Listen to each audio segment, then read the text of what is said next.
Drupadi bersedih melihat kobaran api kremasi mayat di medan tempur.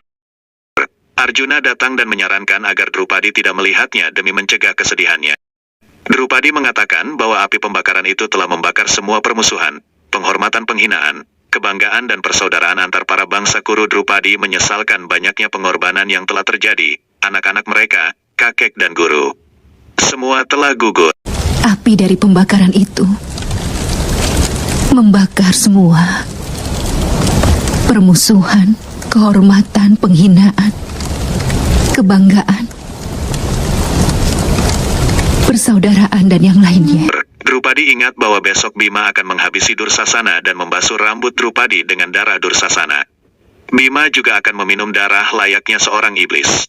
Apakah dengan perang ini, musuh telah membuat kita juga seperti seorang iblis? Arjuna lalu mengingatkan Drupadi tentang pelecehan terhadap wanita yang harus dihukum. Arjuna meminta Pancali membayangkan bagaimana jika anak menantu mereka yang dilucuti dan dilecehkan di permainan dadu.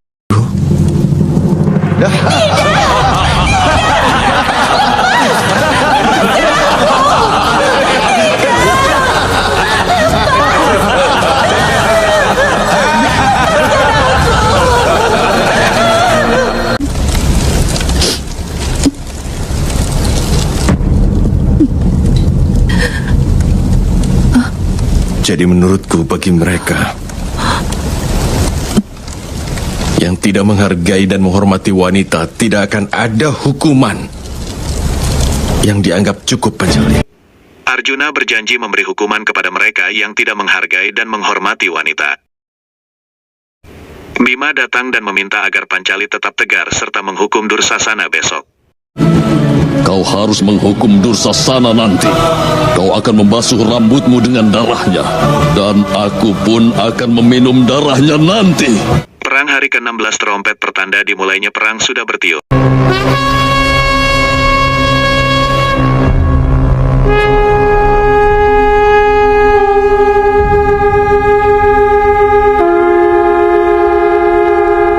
Kurawa di bawah pimpinan Panglima karena segera menyerang. Kedua kubu langsung saling menyerang.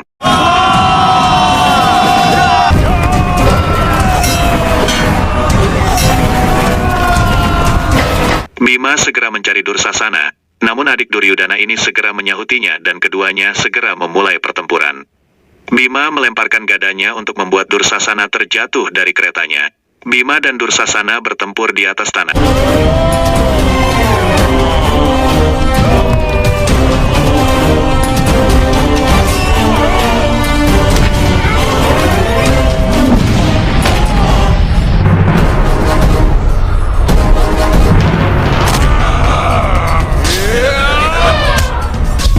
Bima jelas menunjukkan kekuatan yang lebih dibandingkan dengan Dursasana. Bima mulai menghukum Dursasana dengan menginjak dadanya. Bima berjanji bahwa ia tidak akan membunuhnya sekarang karena Drupadi belum boleh masuk ke medan tempur. Dan karena masih ada 10 adiknya yang belum mati. Sebelum kau mati, kau akan melihatnya dengan mata kepalamu sendiri. Bagaimana Pancali akan membasuh rambutnya dengan darahmu. Ini adalah rencanaku. Ini adalah rencanaku. Ini adalah rencanaku.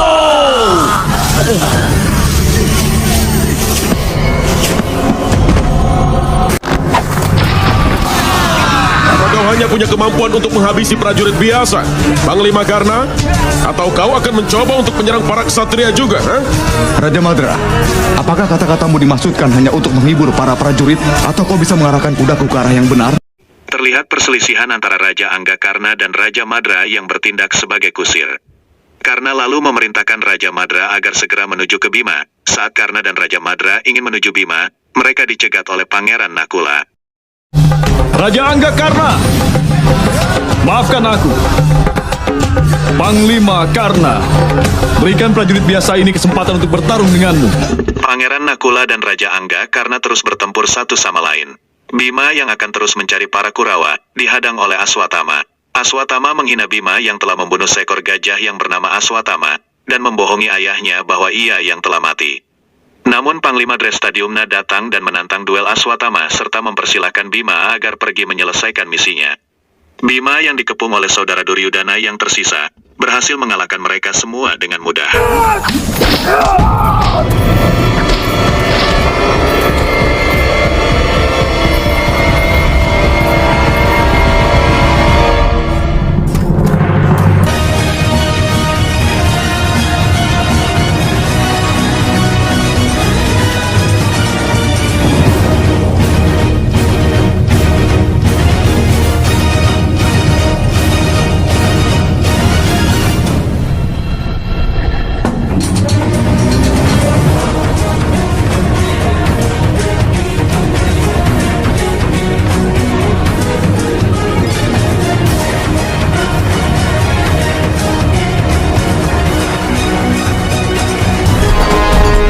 Raja Angga karena berhasil mengalahkan Pangeran Nakula, namun ia tidak membunuhnya karena sumpahnya kepada Ibu Kunti. Bima telah berhasil membunuh 98 Kurawa, hanya tersisa Dursasana dan Duryudana dari ke-100 Kurawa. 98. Dursasana berlari menghampiri pamannya Raja Sangkuni, namun Sangkuni menyuruh Dursasana lari dari medan Kurusetra demi menyelamatkan nyawanya sendiri. Arjuna yang tengah bertarung dengan Duryudana menyatakan bahwa tak ada yang bisa menyelamatkan Dursasana dari kejaran Bima hari ini. Dursasana yang berniat berlari meninggalkan medan perang, berhasil dicegat oleh ketiga saudara Bima. Nakula memberikan kode bahwa ia dan saudaranya telah berhasil menangkap Dursasana.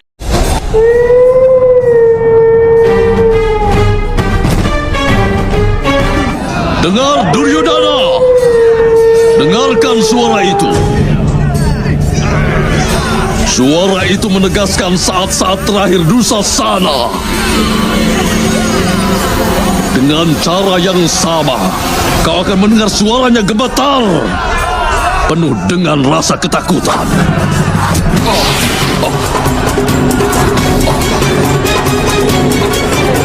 Arjuna juga berhasil membekuk Duryudana dengan panah esnya. Ketika Pangeran Bima berjalan menuju Dursasana, Raja Angga karena datang dan menghadangnya. Karena menciptakan dinding es untuk menghalangi Bima, namun dihancurkan Bima dengan mudah. Arjuna meniup trompet tanda bahwa ia telah menangkap Duryudana. Bima menyatakan bahwa dia akan menghabisi salah satu yang tidak diselamatkan karena dibuat dilema dengan kondisi ini.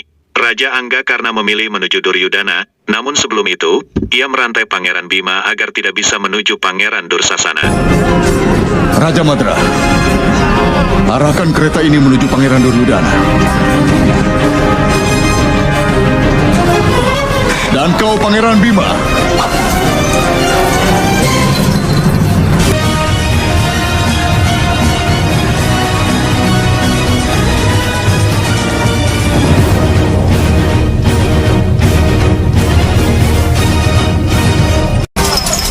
sebelum aku menyelamatkan Pangeran Duryudana dan mendapatkan Pangeran Dursasana, kau akan tetap di sini. Semakin kau mencoba untuk membebaskan diri dari rantai itu, maka rantai itu akan jadi semakin kuat dan ketat Pangeran Bima. Ayo Raja Madra, arahkan kereta ke arah Pangeran Duryudana. Dursasana sudah terkepung oleh tombak Raja Yudhistira, kapak Pangeran Sadewa, serta pedang dari Pangeran Nakula. Raja Angga karena datang dan membebaskan Pangeran Duryudana dari es yang dibentuk oleh Pangeran Arjuna. Arjuna menjelaskan kepada Raja Angga karena bahwa tak ada rantai di seluruh dunia yang bisa menghalangi kakaknya Bima untuk menyelesaikan sumpahnya. Arjuna ingin Karna dan Duryudana melihat sendiri kematian Dursasana. Pangeran Bima berhasil membebaskan diri dari rantai yang dibuat oleh Raja Angga karena ia segera menemui Dursasana yang sudah ditangkap saudara-saudaranya. Bima tidak akan membunuh Dursasana hingga ia melihat sendiri rambut Pancali dibasuh dengan darah Dursasana. Bima mendatangi Dursasana yang sudah terlebih dahulu ditangkap oleh Yudhistira dan kedua adiknya yang paling kecil. Pangeran berjuluk Rekodara ini begitu marah dan benar-benar bernafsu untuk menghabisi Dursasana. Bima mengatakan bahwa Dursasana akan terus memohon kematiannya. Sekarang kematianmu sendiri yang akan melindungimu, Dursasana. Selama kau masih hidup, kau harus menahan rasa sakit. Dan sebelum aku membasuh rambut Pancali dengan darahmu, aku tidak akan biarkan kau mati. Aku tidak akan membiarkanmu mati. Dan kau harus terus memohon kematianmu sendiri. Kau harus terus memohon. Harus terus memohon kematianmu. Ratu Drupadi dijemput anak-anaknya untuk bersiap menuju medan tempur untuk menghukum Dursasana. Kunti mencoba menasehati menantunya itu. Kunti meminta Drupadi memikirkan penderitaan Ratu Gandhari, di mana tak ada ibu yang tega melihat anaknya disiksa sedemikian rupa. Namun segera ditampik dengan balik mengingatkan pada peristiwa permainan dadu. Hari ini aku adalah api keadilan, di mana semua ketidakadilan harus dihancurkan. Ingat apa yang sudah kukatakan di pengadilan istana. Tolong jangan sentuh aku, Ibu Ratu Kunti. Aku sudah ternodai. Aku bukan lagi menantumu sekarang. Aku bukan lagi istri dari putra-putramu. Aku juga bukan menantu dari dinasti Kuru. Aku bukanlah seorang manusia, tapi kematian. Hanya kematian. Aku adalah kematian bagi semua manusia yang jahat dan hadir di dalam istana ini. Kekejaman ini semata-mata adalah tugasku.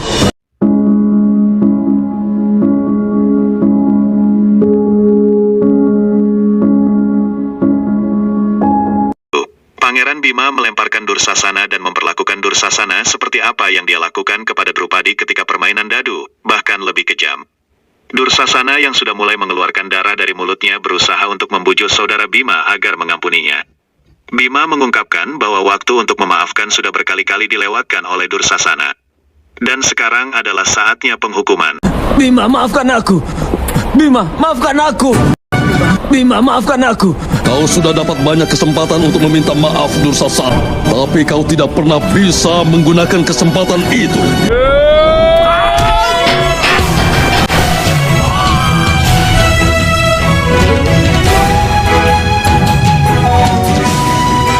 Saudaraku Bima. Tolong maafkan aku. Sekarang waktunya hanya untuk keadilan. Ingatlah hari saat di pengadilan istana. Ingatlah Dursasana. Dursasana menjerit meminta tolong kepada kakaknya, namun sia-sia saja. Bima membuat Dursasana terkapar di tanah.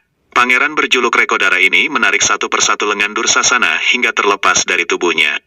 Bima berkata bahwa tangan Dursasana yang telah berani menarik pakaian Drupadi akan dicabut dari tubuhnya. Duryudana tidak bisa berbuat apa-apa karena terhalang oleh para prajurit Pandawa. Tidak sampai di situ, Bima memukul dan merobek dada Dursasana hingga koyak dan mengucurkan darah. Duryudana, Raja Anggakarna serta Raja Sangkuni datang dan hanya bisa menyaksikan hukuman yang diterima oleh Dursasana. Drupadi diminta oleh Bima agar segera mendekatinya dan membasuh rambutnya dengan darah Dursasana. Majulah Pancali. Saksikanlah pelaku kejahatan besar terhadapmu ini sedang menerima hukumannya. Pembalasan dendam untuk penghinaanmu telah terbayarkan. Selanjutnya kau tidak perlu lagi membiarkan rambutmu tidak terikat. Aku yang akan membasuh rambutmu dengan darah Dursasana. Sebelum aku mengambil darah dari dada Dursasana dan membasuh rambutku ini, aku tidak akan pernah mengikat rambutku.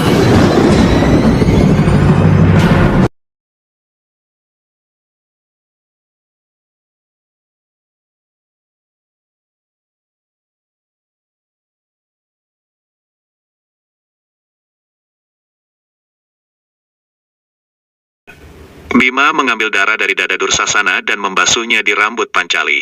Ketika Bima akan meminum darah dari Pangeran Dursasan, Pancali mencegahnya dan mengingatkan bahwa Dursasana juga merupakan saudaranya. Dia adalah saudaramu juga, suamiku.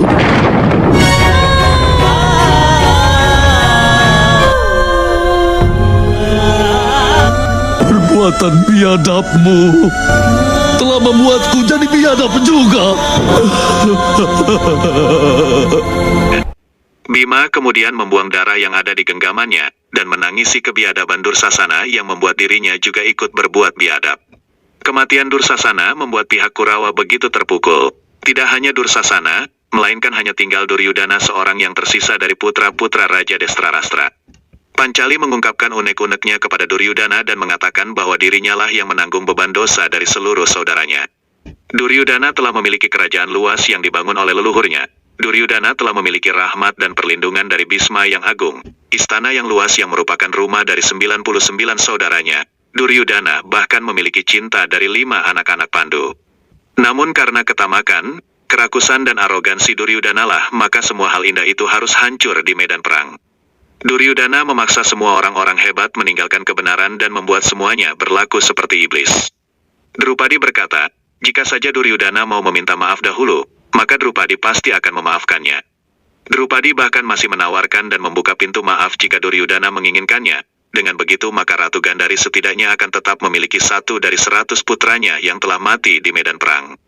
Drupadi juga mengungkapkan bahwa perang Baratayuda ini akan segera berakhir, kebenaran akan segera ditegakkan di bumi ini. Dan itu adalah sebuah kepastian. Di Hastinapura, Raja Destrarastra menangisi kematian Dursasana. Di tempat lain Drupadi sedang dimandikan untuk menghilangkan bekas darah-darah di rambutnya. Kunti menyodorkan mahkota ratu kepada menantunya itu, namun Drupadi mengungkapkan bahwa ia akan memakainya sekali lagi ketika kemenangan para Pandawa dan setelah kematian Duryudana. Gandari sedang menemui begawan biasa di tempat sang begawan. Ratu dari Hastinapura ini menjelaskan maksud dan tujuannya datang kepada begawan biasa. Sang begawan menunjukkan bagaimana cara untuk melindungi anaknya dan membuat tubuh anaknya menjadi sekuat bajra. Namun dengan kehilangan kebaikan dari Gandari, itu membuatnya akan menuju neraka setelah kematiannya. Ratu Gandari menerimanya. Ratu Gandari bingung bagaimana merubah kekuatan kebaikan dan pengabdiannya menjadi berkah untuk anaknya. Namun begawan biasa menyerahkan teka-teki itu kepada Gandari. Upacara kematian dari Pangeran Dursasan dilakukan oleh kakaknya sendiri, yaitu Pangeran Duryudana. Duryudana mengungkapkan kesedihannya atas kematian seluruh adiknya kepada perwiranya yang tersisa. Karena berjanji kepada Duryudana bahwa ia akan membunuh Arjuna. Aku berjanji padamu.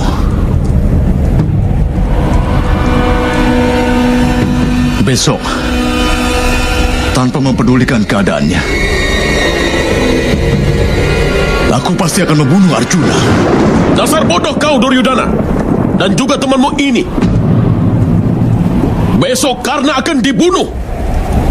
Dan kemudian, kaulah yang akan terbunuh. Namun tiba-tiba Raja Madra menyolot. Kata-kata Raja Madra justru memberikan ide yang bagus bagi Raja Sangkuni, yaitu dengan memanggil Raja Ular Taksaka. Arjuna sedang menyiapkan busurnya untuk perang esok hari melawan Raja Anggakarna. Basudewa Krishna mengingatkan Arjuna agar mengikat busurnya dengan benar, karena besok kekuatannya yang sebenarnya akan diuji oleh Raja Anggakarna.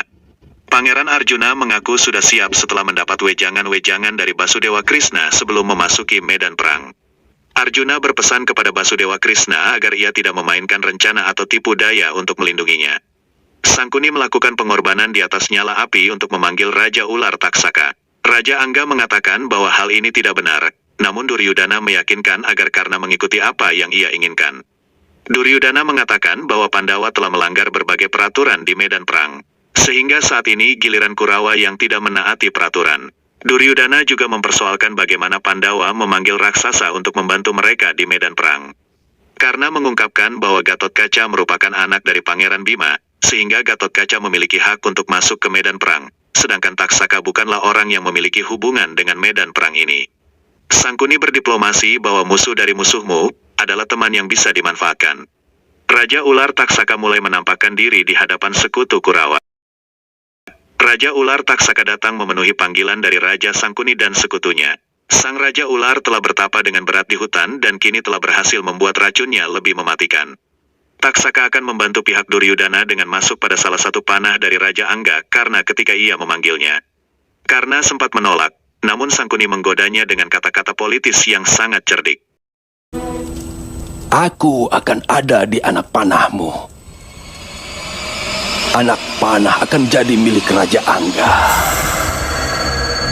Racun akan menjadi milikku. Kemenangan akan menjadi milikmu. Besok, Arjuna akan mati. Dia pasti akan mati. Ini salah, temanku. Aku terlalu yakin dengan kemampuanku. Tanpa menggunakan tipuan apapun, aku akan bisa membunuh Arjuna besok. Tapi perbuatan ini tidak benar. Raja Anggakarna, ini mungkin terlihat salah menurutmu hari ini. Tapi setelah memperoleh kemenangan nanti, definisi dari kebenaran dan kesalahan akan dirubah oleh kita. Setelah memperoleh kemenangan, kita akan menyatakan semua tindakan kita menjadi kebenaran. Hanya dengan sebuah kata kemenangan saja sudah menunjukkan kebenaran. Hari perang sudah akan segera dimulai. Kedua kubu mempersiapkan diri untuk terjun di medan tempur. Raja Anggakarna yang sudah tahu tentang kebenaran hubungannya dengan Arjuna sempat menitikkan air mata karena hari ini adalah perang hidup matinya. Tiba-tiba saja Ibu Kunti datang menghampirinya. Karna masih memanggil Kunti sebagai Ibu Ratu, yang membuat Kunti sedih dan merasa bersalah. Sang Ratu tidak ingin menyaksikan salah satu anaknya terbunuh. Kini ia meminta agar Karna mengambil nyawanya. Karna segera mengambil belati di tangan Ratu Kunti dan memanggil Kunti sebagai ibu. Raja Angga memberikan nasihat-nasihat kepada ibunya. Kemudian ia meminta izin agar anak-anaknya melaksanakan tugas dan janjinya. Karna juga mengizinkan agar kelima Pandawa melaksanakan upacara terakhir untuk Karna bukan sebagai musuh, melainkan sebagai seorang saudara. Kunti berucap bahwa jika perang usai maka ia akan mengungkap jati diri Karna ke dunia dan berharap Karna tetap hidup hingga harinya tiba. Seorang ibu adalah kekuatan anak-anaknya. Dia adalah keyakinannya. Aku meminta padamu agar mengizinkan anak-anakmu melaksanakan kewajibannya. Tapi anakku. Anakmu pasti akan mengingat janjinya. Seluruh dunia mengakui Ibu Kunti adalah ibu dari 5 anak yang tangguh. Bahkan sampai perang ini berakhir, itu akan tetap berlaku. Aku hanya punya satu permintaan. Di seluruh hidupku ini aku telah menjaga tentang kisah kelahiranmu sebagai rahasia. Dan beban ini selalu menjadi beban di hatiku. Itulah kenapa aku memintamu. Aku memintamu, anakku. Setelah perang ini usai, aku akan meminta izinmu untuk mengungkap kisah dari kelahiranmu di hadapan semua orang. Jika Arjuna memiliki kemampuan untuk membunuhku, maka aku akan memberikanmu izin bahwa setelah kematianku, anak-anakmu dapat melakukan upacara terakhirku bukan sebagai seorang musuh, tapi sebagai seorang saudara.